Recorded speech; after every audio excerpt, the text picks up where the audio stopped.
बहुत समय पहले एक छोटे से गांव में दो भाई रहते थे।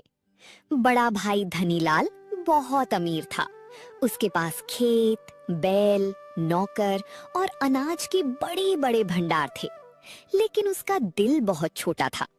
दूसरी ओर उसका छोटा भाई रामू बेहद गरीब था।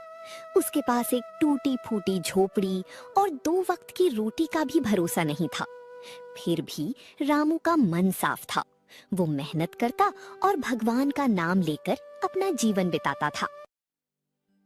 सुनो जी, घर में बस मुट्ठी भर आटा बचा है। चिंता मत करो गोमती, मैं जंगल से लकड़ियां काट कर लाऊंगा और उन्हें बेच दूंगा। भगवान करे आज कुछ अच्छा हो जाए। उसी समय गांव में धनीलाल के घर दावत चल रही थी। बड़े बड़े पकवान बन रहे थे। घी की खुशबू पूरे गांव में फैल रही थी। गरीब रामू के घर तक भी वो खुशबू पहुंच रही थी। देखो जी, आपके भाई के घर कितनी खुशियां हैं। दूसरों की खुशी देखकर दुखी नहीं होना चाहिए।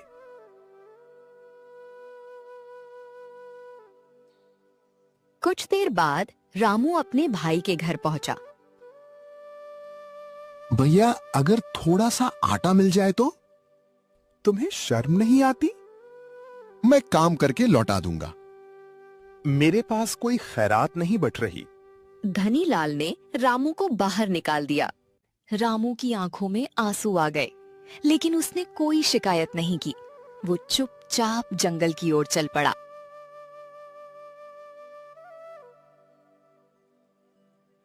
सूरज डूबने लगा था। जंगल में अजीब सी शांति छाई हुई थी। तभी रामू को एक बूढ़ा आदमी दिखाई दिया। उसके सिर पर लकड़ियों का बहुत बड़ा गट्ठर था। बेटा, क्या तुम मेरी मदद करोगे? क्यों नहीं बाबा। रामू ने तुरंत गट्ठर उठा लिया। तुम बहुत अच्छे इंसान हो। मैंने तो बस इंसानियत निभाई है। बाबा मुस्कुराए। मेरे साथ चलो।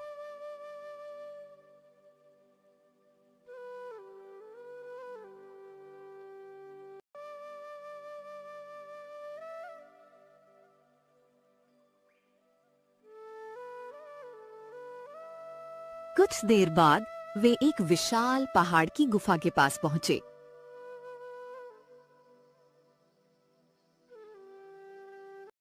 रामू अंदर गया और जो उसने देखा, उसे देखकर उसकी आंखें खुली की खुली रह गईं। पूरा महल सोने और चांदी से चमक रहा था। सैकड़ों लोग वहां पर लगे हुए थे। ये कौन है? ये पहाड़ के रक्षक हैं। तभी एक सुंदर सिंहासन पर बैठा राजा दिखाई दिया। स्वागत है रामू। रामू चौंक गया। आप मेरा नाम कैसे जानते हैं? हम सब जानते हैं। फिर राजा ने अपने सैनिकों से कहा, आज हमारे मित्र रामू की वजह से बाबा सुरक्षित यहाँ पहुँचे हैं। रामू, इसके बदले तुम जो चाहो मांग सकते हो। रामू सोच में पड़ गया। तभी बूढ़ा बाबा उसके कान में फुसफुसाए, सोना मत मांगना तो क्या मांगो? वहां कोने में जो पुरानी चक्की रखी है, वही मांग लेना। रामू को बात समझ नहीं आई, लेकिन उसने वैसा ही किया। महाराज, मुझे वो पुरानी चक्की चाहिए। क्या? इतना खजाना छोड़कर चक्की? राजा मुस्कुराया। ठीक है। उन्होंने वो चक्की रामू को दे दी। रामू चक्की लेकर बाहर आया।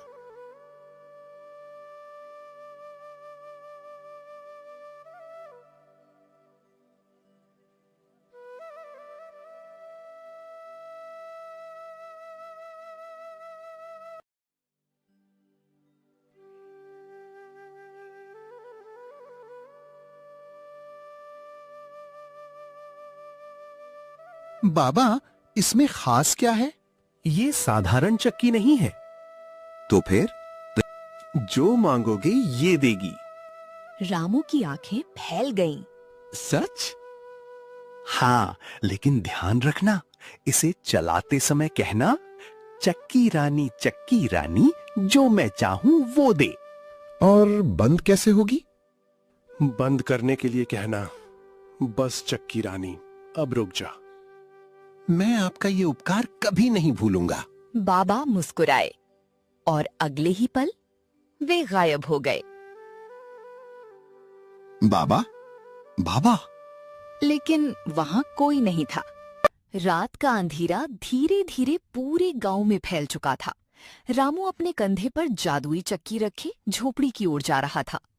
उसके मन में कई सवाल थे। क्या सचमुच ये चक्की जादुई है?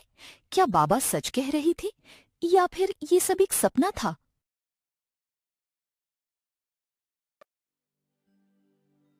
जैसे ही रामू घर पहुंचा, गोमती बाहर दरवाजे पर ही खड़ी हुई थी।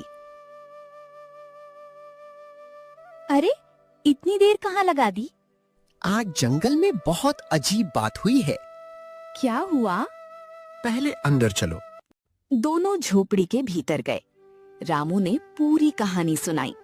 पहाड़, राजा, बूढ़ा बाबा और जादुई चक्की की बात। लगता है भूख के कारण तुम्हें सपना आ गया है। मुझे भी यही लग रहा था। तो फिर इस चक्की को चलाकर देख लेते हैं। रामू ने गहरी सांस ली और बोला, चक्की रानी, जो मैं चाहूं वो दे, हमें स्वादिष्ट भोजन दे। कुछ ही सेकंड बाद गर्मा गर्म पूरियां निकलने लगीं, फिर कचौड़ी, फिर हलवा, फिर मिठाइयां। पूरा कमरा खाने से भर गया। हे भगवान! ये सचमुच जादुई है। दोनों खुशी से उछल पड़े। खाना लगातार निकल रहा था। झोपड़ी भरने लगी। इसे रोको। उसे बाबा की बात याद आई। बस चक्की रानी, अब रुक जा। तुरंत चक्की रुक गई। दोनों एक दूसरे को देखने लगे। उनकी आंखों में खुशी के आंसू थे। पहली बार पेट भर भोजन। उस रात कई महीनों बाद दोनों ने पेट भरकर खाना खाया। आज मुझे लग रहा है भगवान ने हमारी सुन ली। ये सब उस बाबा की कृपा है। लेकिन उन्हें नहीं पता था, कोई उनकी झोपड़ी के बाहर खड़ा सब सुन रहा था। वो था धनी लाल का नौकर मंगलू। मंगलू लकड़ियां लेने निकला था। तभी उसने झोपड़ी के अंदर से रोशनी देखी और खिड़की से झांक लिया। उसने अपनी आंखों से देखा, चक्की से खाना निकल रहा था। ये बात मालिक को बतानी पड़ेगी। अगली सुबह, मालिक, मैंने कल रात एक चमत्कार देखा। क्या देखा? मंगलू ने पूरी बात बता दी। क्या? एक चक्की खाना निकाल रही थी। हाँ मालकिन। धनीलाल की आंखों में लालच चमक उठा। वो चक्की मेरी होनी चाहिए, जिसे मैंने भीख तक नहीं दी। आज वही पूरे गांव का हीरो बन गया। कुछ भी हो जाए, वो चक्की मुझे चाहिए। उस रात धनीलाल ने अपने नौकर मंगलू को बुलाया। आज रात हम रामू के घर जाएंगे क्यों मालिक? चक्की लेने। अगर पकड़ लिए गए तो? तुम चिंता मत करो। उसने एक बड़ा थैला उठाया और दरवाजे की तरफ चल दिया। मंगलू भी उसके पीछे पीछे चल दिया। आधी रात को दोनों दबे पांव अंदर घुसे। रामू और गोमती गहरी नींद में थे। धनीलाल ने धीरे से जादुई चक्की उठाई और अंधेरे में गायब हो गया। सुबह जब रामू उठा तो चक्की गायब थी। गोमती घबरा गई। अब क्या होगा? रामू ने शांत स्वर में कहा, जिस चीज की नींव लालच पर हो, वो कभी सुख नहीं देती। जिसने भी चुराई है, उसे उसका परिणाम जरूर मिलेगा। उधर धनीलाल ने अपने कमरे में चक्की रखी और कहा, चक्की रानी, सोना निकालो, हीरे निकालो, मोती निकालो। चक्की से सोने की अशर्फियां बरसने लगीं। धनीलाल खुशी से पागल हो गया, लेकिन लालच बढ़ता गया। अगर मैं इस चक्की को विदेश ले जाऊं, तो पूरी दुनिया का सबसे अमीर आदमी बन जाऊंगा। उसने मंगलू के साथ एक बड़ा जहाज खरीदा और रातों रात समुद्र की ओर निकल पड़ा। जहाज समुद्र के बीचों बीच पहुंच चुका था। चारों ओर सिर्फ पानी ही पानी था।